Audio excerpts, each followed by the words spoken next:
El coronavirus no cede. Hoy 2.882 positivos más.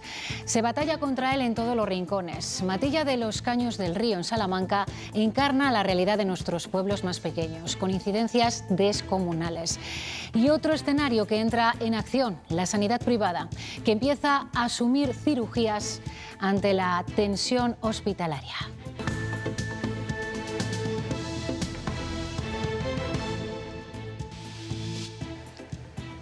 Matilla de los Caños del Río, en Salamanca, es hoy un pueblo desierto. El coronavirus le ha invadido por completo. 100 de sus 600 vecinos están contagiados. Todo está cerrado, incluido el cole. Solo abierta una tienda de ultramarinos. Hay miedo a pisar la calle. Fijo que las fiestas, porque se ha amontonado mucho la gente y es lo que ha pasado. La mía entera. Cenamos 8 una noche y los 8 cargamos. Esto es la leche. Hemos perdido todos a alguien querido y ha sido muy duro. Hola, ¿cómo están? Ayer la Junta llamó a la rebelión ciudadana y hoy ya cierra sus centros culturales y suspende su actividad presencial.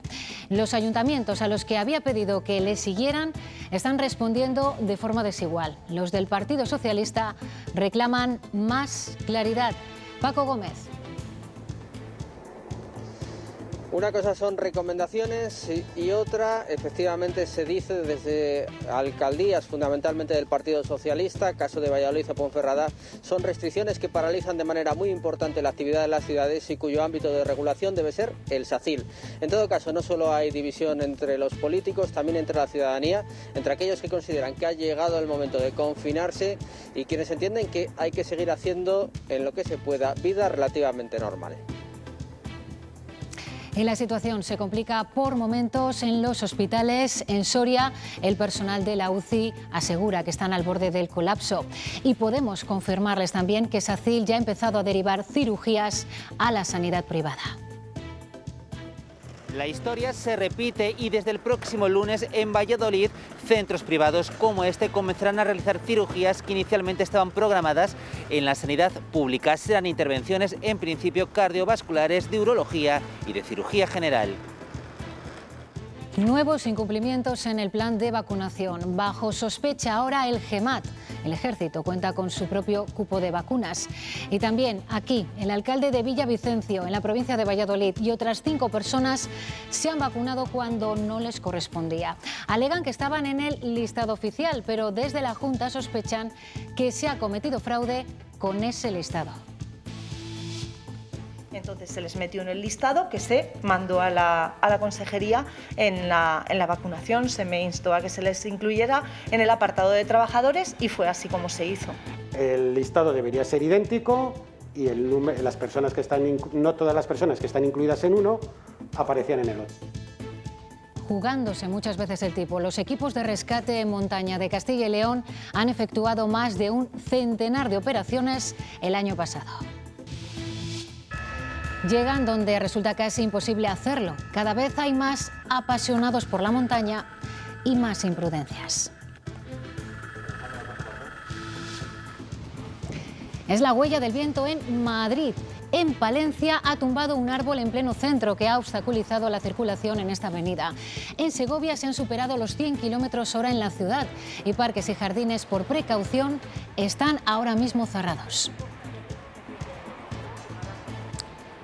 Tercera borrasca en menos de 5 días. Tras Hortense, que nos ha dejado viento huracanado, mañana llegará Ignacio. Francisco, cuéntanos. Así es, Hortense se va separando de la península, va dejando precipitaciones esta tarde, pero que ya vemos que van a menos, temperaturas que siguen siendo de 8 o 9 grados. Mañana se reactiva otra vez todo eso con la llegada de Ignacio, que va a volver a dejar lluvias y sobre todo viento intenso con avisos en prácticamente toda la comunidad. La película La mirada de Lucía está ya en la sala de montaje. Relata la historia de la testigo de la matanza de los jesuitas en El Salvador. Juana Acosta interpreta a una mujer que 30 años después aún no ha podido volver a su país. Le cambió la vida hasta tal punto que no ha podido, todavía vive y no ha podido regresar a El Salvador. Esos militares que asesinaron a los jesuitas siguen sueltos en El Salvador. Y es la razón por la que ellos no pueden regresar.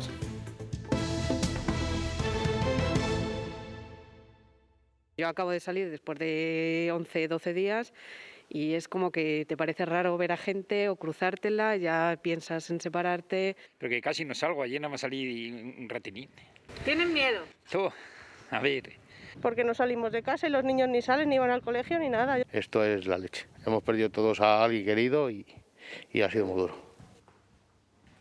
El impacto del coronavirus en los pueblos pequeños se puede medir con pisar tan solo su plaza, desierta, igual que sus calles.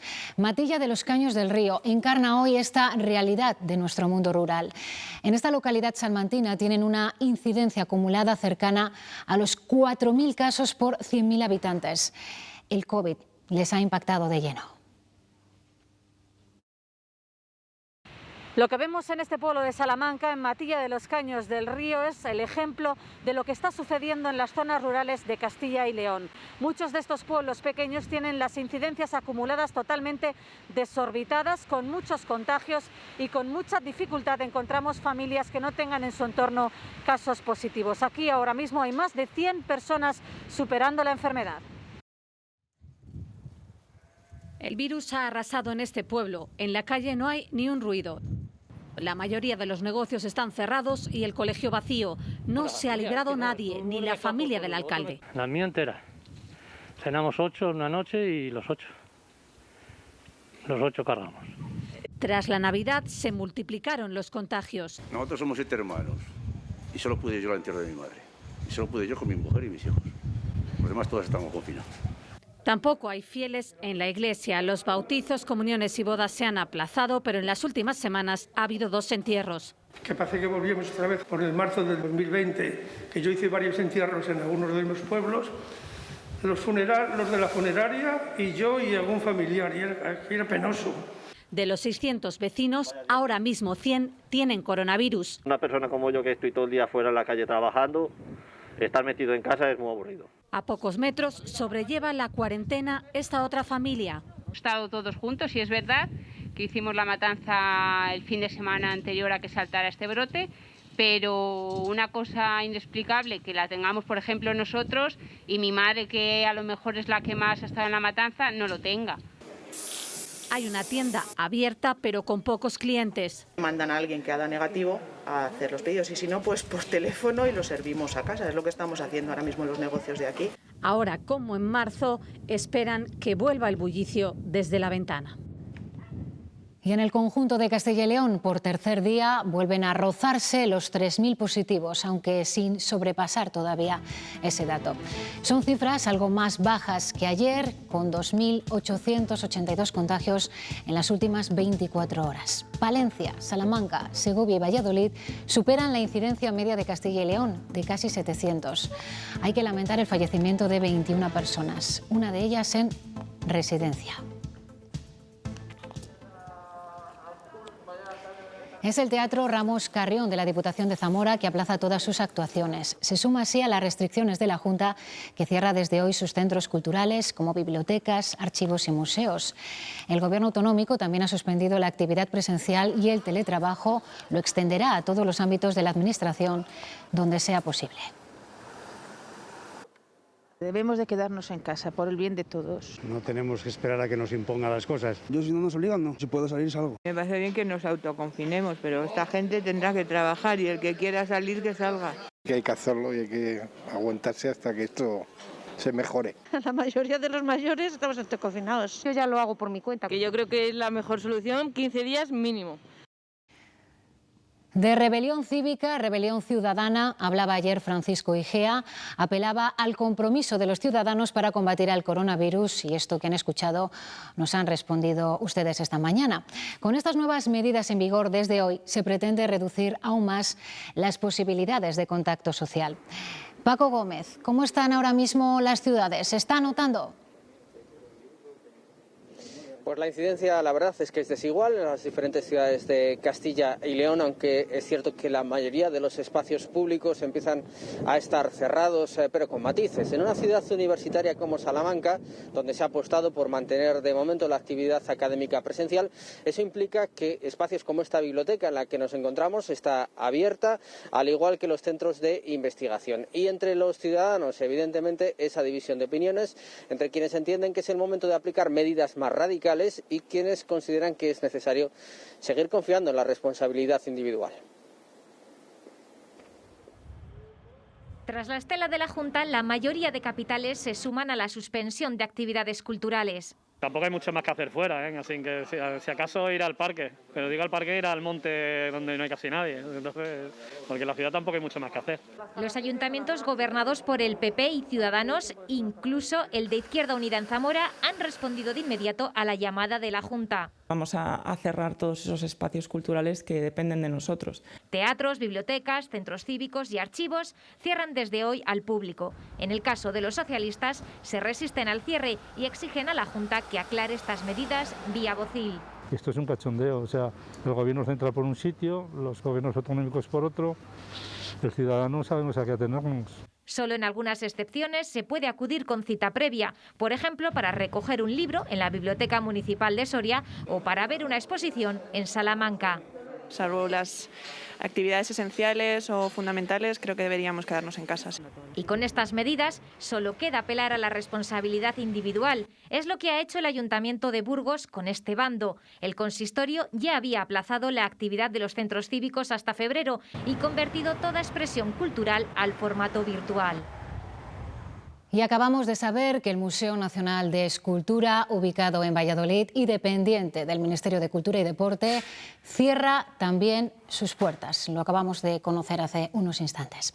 Y la Junta había pedido a los alcaldes que siguieran su ejemplo, cerrando también las instalaciones que dependen de sus ayuntamientos. La respuesta por el momento está siendo desigual. Los alcaldes socialistas reclaman que esa recomendación no se quede en eso, que haya claridad. Óscar Puente, en concreto, pide que se ponga por escrito en el vocil. Hace unos días en el Boletín Oficial de Castilla y León se anuncia una medida que es el anticipo del toque de queda, para la que, desde luego, hay muchísimas dudas de que la Junta tuviera competencias. Y, sin embargo, para aquellas materias en las que tiene competencias se limita a hacer recomendaciones. Que haga llegar sus recomendaciones y, sobre todo, lo que norme, que es lo que tiene que hacer, por escrito a los ayuntamientos y mejor a través del vocil. Para lograr una uniformidad y que no se haga en cada sitio una cosa, debería de establecerlo como obligatorio. Que todos los municipios a nivel estatal, autonómico y municipal tuviésemos las mismas medidas y que fuesen coordinadas y que fuesen consensuadas. Siguiendo las recomendaciones que nos hace la Junta de Castilla y León a todos, lo que vamos a hacer es cerrar todos los espacios culturales y turísticos de la ciudad. Hay más comunidades que siguen tomando medidas en las últimas horas. El País Vasco ha ordenado el cierre perimetral de todos sus municipios. Y, entre tanto, los hospitales de Castilla y León empiezan a acusar seriamente la secuencia de ingresos de estos días. En el Hospital de Soria, la UCI está al borde del colapso. Víctor García. La situación en Soria es crítica. De las 14 camas disponibles en la unidad de cuidados intensivos, actualmente están ocupadas ya 13. Desde ayer se ha establecido el protocolo para habilitar la zona de reanimación. Todo esto se agrava porque en la UCI hay 2 médicos menos que en la primera hora. Precisamente los profesionales alertan sobre los peligros de estas circunstancias, porque el virus está contagiándose de manera más rápida de lo habitual, y además alertan sobre la presencia de jóvenes en esa unidad de cuidados intensivos. En horas, la realidad cambia a un escenario peor que el anterior. Hace 2 días, la consejera de Sanidad descartaba por el momento derivar operaciones a la sanidad privada. Pues en 48 horas, la atención hospitalaria ha obligado a reorganizar la actividad quirúrgica y se empieza a derivar operaciones a hospitales privados. Ya ocurrió durante la primera ola y ahora vuelve a repetirse de nuevo. La presión en los hospitales de Castilla y León obliga a derivar algunas de las cirugías previstas a la sanidad privada. Es lo que va a ocurrir desde este lunes aquí en Valladolid, en centros privados como este, donde se van a realizar intervenciones cardiovasculares, de urología y también de cirugía general. Eso sí, todas estas operaciones las van a realizar médicos del SACIL. Un alcalde de un pueblo de Valladolid, Villavicencio se llama, se ha vacunado de coronavirus cuando no le correspondía. Lo ha hecho por ser patrono de la residencia de mayores del pueblo, pero esa condición no se contempla en el protocolo. Junto a él se han vacunado otras 5 personas más. Sostienen que todos estaban en el listado oficial, pero la Junta sospecha que se ha cometido fraude con ese listado. La directora de la residencia de ancianos de Villavicencio de los Caballeros reconoce que las 6 personas que forman el patronato que dirige esta residencia se han vacunado, pero dice que se han vacunado con el permiso previo de la Junta de Castilla y León, porque así se informó de ello desde la residencia antes de que se realizaran las vacunas. Y el nombre de estas 6 personas estaba en el listado de trabajadores correspondientes a esta residencia pedidos para que se pudieran vacunar, y la Junta de Castilla y León lo aceptó y lo confirmó antes de que se produjera la vacunación. La residencia de ancianos de Villavicencio de los Caballeros tiene 58 plazas. El pasado 12 de enero vacunaron a los residentes y a los trabajadores, pero también a las 6 personas que forman el patronato que dirige la residencia, que lo forman entre otros el alcalde y el cura del pueblo.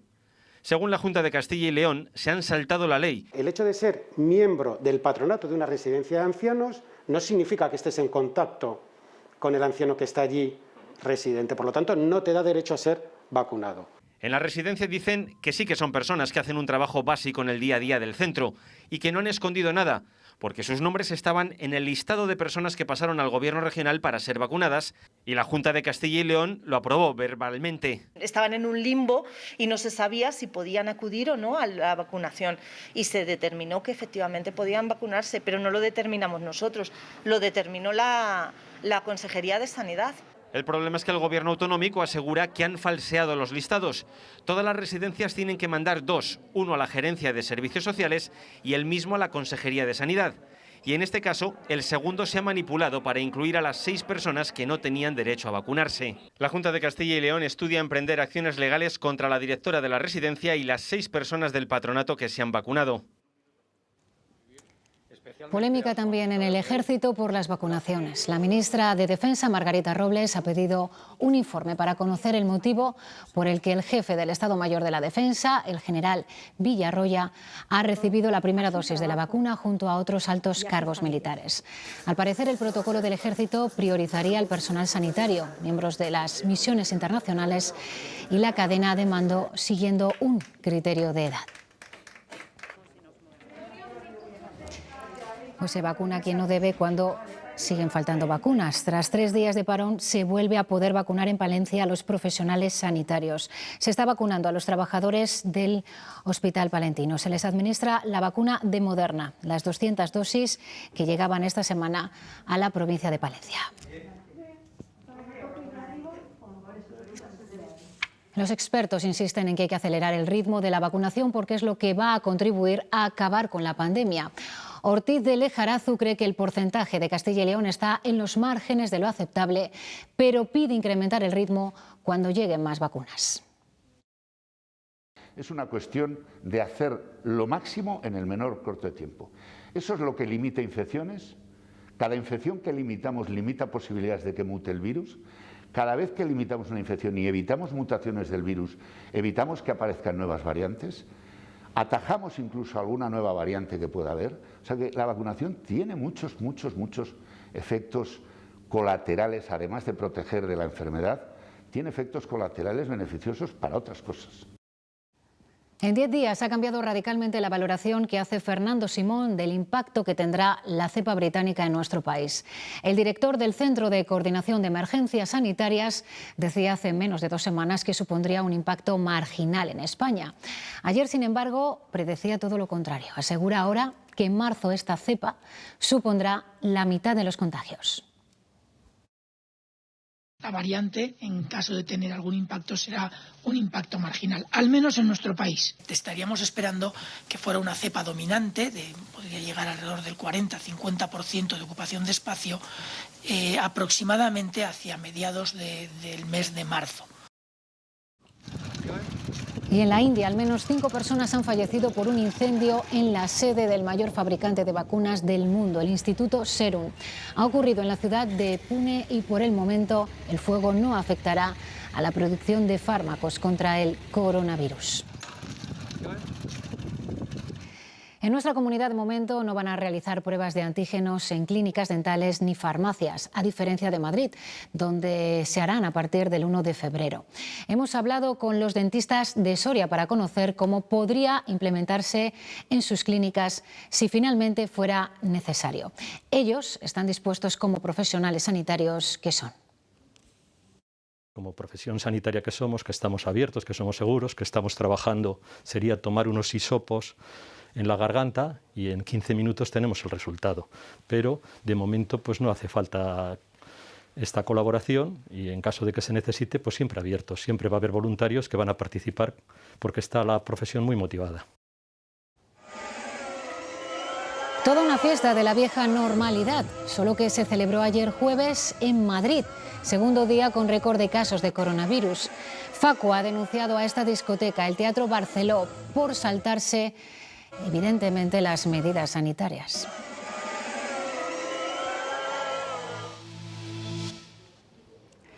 La Unión Europea ha acordado no cerrar las fronteras internas, pero recomienda que se realicen solo viajes esenciales.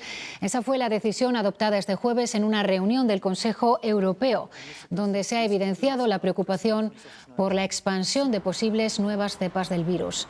Además, se crea un nuevo color de alerta, el rojo oscuro, para los países donde la COVID circula a un gran nivel. En estos casos se podrá exigir PCR negativa antes del viaje y también cuarentena al llegar a destino. Los equipos de emergencia de nuestra comunidad han efectuado más de un centenar de rescates en montaña durante el año pasado. La pandemia también ha marcado estos operativos, que trabajan en situaciones de riesgo y en lugares de acceso muy difícil. Se la juegan cada día desde el aire. Pues nuestra labor es la de ir y atenderlos y sacarlos del sitio lo antes posible y de la mejor manera posible. El Grupo de Rescate de Montaña de Castilla y León, creado en 2007, efectuó 53 intervenciones el año pasado. Todas empiezan así. Sí, dime.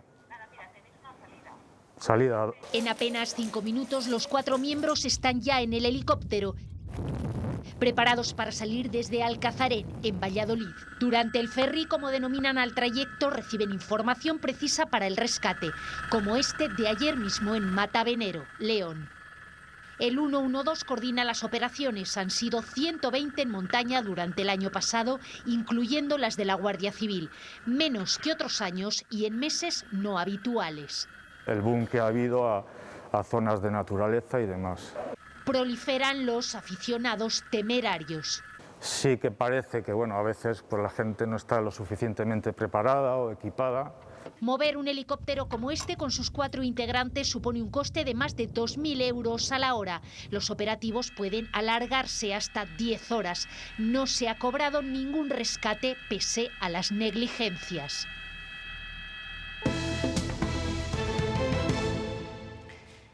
La pandemia también se ha dejado notar en nuestro sistema de pensiones. Por primera vez, Estefanía, desciende el número de pensionistas en Castilla y León. Alejandra, lo ha hecho en un 0,6%. Puede parecer una cifra insignificante, pero ni mucho menos lo es. Lo vamos a ver ahora mismo en datos. A diciembre de 2020, el número de pensionistas en Castilla y León superaba los 612.000.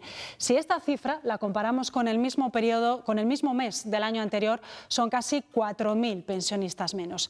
Ese descenso, lo van a ver ahora en este gráfico, se notó especialmente en el primer pico de la pandemia, en el pico más alto de la primera ola en la pandemia. Lo ven aquí, de marzo a abril pueden ver cómo crece el número de bajas de pensiones en nuestra comunidad. Casi 2.000 pensionistas menos en solo un mes. Correspondieron a las pensiones más bajas porque quienes fallecieron eran personas más mayores. Y si baja el número de pensionistas, también descienden los gastos. Miren estos números. En diciembre de 2019 hubo 607 millones de euros en gastos. En el mismo mes de 2020, 618 millones de euros. La cifra aumenta, pero vamos a centrarnos mes a mes. De diciembre de 2019 a marzo de 2020, aún no había pandemia, el gasto en pensiones aumenta 7 millones de euros. Pero fíjense en abril, 1 millón de euros menos y en mayo 2 millones menos. En 2 meses, quiere decir el pico de la pandemia de la primera ola, el gasto en pensiones disminuyó en 3 millones de euros. La pandemia también afecta a los ingresos. Según una estimación de la Seguridad Social, y a falta de que aún se cierre el año, se esperan ingresar casi 4 millones de euros menos en cotizaciones sociales. En esta cifra, evidentemente, se nota el aumento del número de desempleados y la cantidad de trabajadores en ERTE desde que comenzara el estado de alarma. Dar vida a los pueblos es apoyar a la mujer rural. Bajo esta premisa nace la Red de Igualdad de Mujer Rural. Este proyecto surge de la mano de las Consejerías de Familia y Agricultura y de las principales asociaciones de mujeres rurales. Entre otros objetivos, trabajarán para apoyar los proyectos de vida y empleo en condiciones de igualdad y contribuir así al desarrollo del mundo local.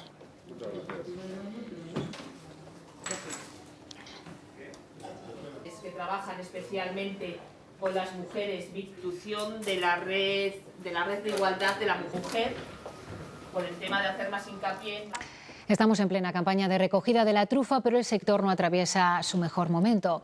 A la bajada de precios sufrida por la pandemia hay que sumar las consecuencias que ha dejado en el campo las últimas nevadas, junto con el deshielo y también las lluvias. En plantaciones como esta de Soria llevan 15 días sin poder recolectar ni un solo ejemplar de trufa negra y aún tardarán porque el suelo está impracticable. Esto ha paralizado la comercialización de este producto en una campaña que ya estaba tocada por el cierre de la hostelería y no solo en España sino también en Europa, a donde exportan el 80% de su producción. Ha sido el parón más grande de la historia, sí, de los últimos 30 años que llevamos hasta el día de hoy, que está el suelo impracticable para poder recolectar trufa. Es imposible y es contraproducente porque no se tapa bien los agujeros y eso puede perjudicar en las futuras campañas. Benteler ha presentado un expediente de regulación de empleo que afecta a 70 de los 650 trabajadores que tiene la multinacional alemana en Burgos. El ERE afecta a un 10% de la plantilla y se basa en una caída de los pedidos, debido a que esta empresa subsidiaria del sector de la automoción fabrica piezas de modelos que están a punto de ser retirados del mercado. Los sindicatos trabajarán en evitar el máximo número de despidos que sea posible. Iveco podría contar próximamente con capital chino. Todavía está por perfilar de qué manera se podría llevar a cabo. La propietaria está en conversaciones con la automovilística china FAW. A pesar de haber estado varios meses cerrada durante la pandemia, la compañía ha mantenido en 2020 los resultados del año anterior. La planta de Valladolid da empleo a 1 millar de trabajadores ahora mismo. La maquinaria de los congresos provinciales que el Partido Popular arrancó el pasado mes de julio en Valencia llega ya a nuestra comunidad. El lunes el PP de Valladolid convocará su congreso provincial. Después le seguirán los de Ávila y Palencia. Génova marca su agenda que por primera vez se renueva de lo provincial a lo nacional, es decir, de abajo a arriba. 6 provincias han celebrado ya Congreso Provincial y como tenía previsto. Y lo que queremos es que haya un fortalecimiento de las estructuras provinciales y locales a tiempo de las elecciones autonómicas y municipales. Génova acelera la carrera para que todas las organizaciones locales estén renovadas en año y medio. En otoño le tocará el turno a los varones regionales. Se harían hasta julio del 22 a partir de septiembre del año 21. No era el criterio compartido por direcciones regionales como la de Castilla y León, pero es el que se ha impuesto por la vía de los hechos. El lunes está convocada vía telemática la Junta Provincial del PP de Valladolid para la convocatoria de su 15º Congreso, que la Dirección Nacional habría querido que se celebrase en noviembre y la segunda ola lo impidió. Ahora Génova no quiere esperar más y fija para finales de febrero o principios de marzo que esté todo resuelto. El candidato de consenso es Conrado Íscar y no hay candidaturas a la vista a disputarle la presidencia. La portavoz del PP en el Ayuntamiento de Valladolid lo respalda y se postula para el número 2. Un honor hacer que mi partido funcione. Yo creo mucho... ¿Ahora no funciona? Pues creo que es mejorable, como todo en esta vida. Pero en ese puesto suenan otros nombres, como el alcalde de Villalón. Tras el Congreso de Valladolid, los siguientes en convocarse podrían ser los de Ávila y Palencia, donde los candidatos que aspiran a repetir son Carlos García y Ángeles Armisen. Hoy hemos escuchado su versión. Hoy ha declarado Cristina Cifuentes en el juicio por el conocido como caso Máster, que investiga la falsificación de un acta para conseguir la titulación. La expresidenta de la Comunidad de Madrid ha reconocido que no defendió su trabajo de fin de máster ante ningún tribunal. Contradice así lo que dijo cuando estalló el escándalo. Realmente yo no defendí el trabajo. Yo entregué el trabajo y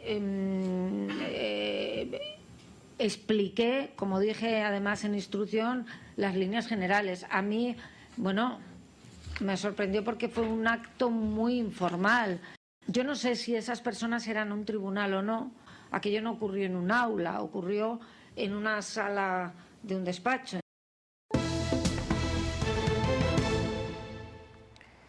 La fiereza del viento obliga a cerrar parques y jardines en Segovia. Se recomienda a los vecinos que eviten transitar por zonas arboladas.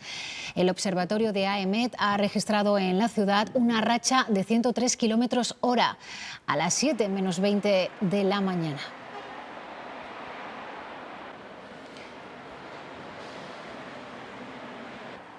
Hoy ha sido casi una prueba de equilibrio salir a la calle en muchos puntos. Todas las provincias de Castilla y León tenían aviso naranja por fuertes vientos, que han llegado a superar los 100 km/h.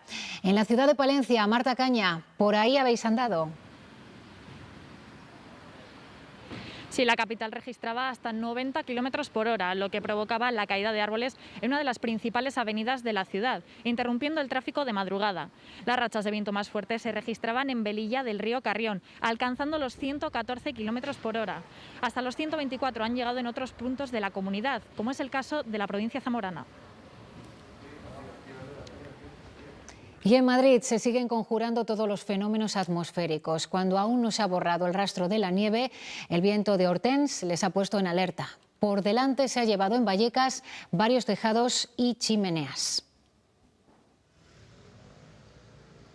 La borrasca Hortense ha llegado a Madrid y ya se ha hecho notar. La EMET ha elevado a naranja el nivel de alerta por fuertes rachas de viento en toda la comunidad. La peor parte se la lleva a la sierra con rachas de hasta 100 km/h e incluso en Somosierra se han registrado 200 km/h. Para el resto de la región, rachas de viento de hasta 90 km/h. De hecho, esta mañana en la capital se desprendía el tejado de un edificio, lo que ha hecho que los bomberos tuvieran que intervenir. Desde el ayuntamiento se pide que se limiten al máximo los desplazamientos. Lucía Barrera de Cerna nunca quiso ser testigo. De forma fortuita presenció la matanza en 1989 del jesuita Ignacio Ellacuría, 5 sacerdotes más y 2 trabajadoras de la Universidad Centroamericana de El Salvador. Imanol Uribe llevará al cine su historia, La mirada de Lucía. Hemos estado en el rodaje. Esta historia, aunque olvidada, sí es conocida. El 15 de noviembre de 1989, Ignacio Ellacuría, los castellanos y leoneses Amando López, Martín Baró y Segundo Montes, otros 2 sacerdotes y 2 empleadas, morían asesinados en El Salvador. Él lo sabía, la noche anterior me lo dijo. Digo, Nacho, pero esto va a tardar. Nos van a matar todavía a muchos y esto va a ser rápido. Juana Acosta da vida a Lucía Barrera de Cerna, la testigo que desenmascaró al ejército salvadoreño como verdadero culpable de la matanza. Para mí era muy importante escucharla. la escucho a ella contar esta historia, romperse en momentos, se rompía. Le cambió la vida hasta tal punto que todavía vive y no ha podido regresar al Salvador. El guión cuenta con el visto bueno de la Compañía de Jesús, que ha asesorado a los productores de la película. Lo importante de esta película es tener memoria, es decir, no caer en el olvido de lo que ocurrió en el año 89, la vivencia persistente de la injusticia y de la violencia. Esa historia había que contarla o sí o sí. En el reparto también Carra Elejalde, que será el padre Yacuría, y el leonés Carmelo Gómez, en el papel del padre Tejeda, el otro protagonista vivo de la historia. La película la podremos ver en el cine el próximo otoño. Es todo por nuestra parte. Más información a las 8:30 y en nuestra página web. Cuídense, no salgan de casa si no es necesario. Que tengan un buen fin de semana. Adiós.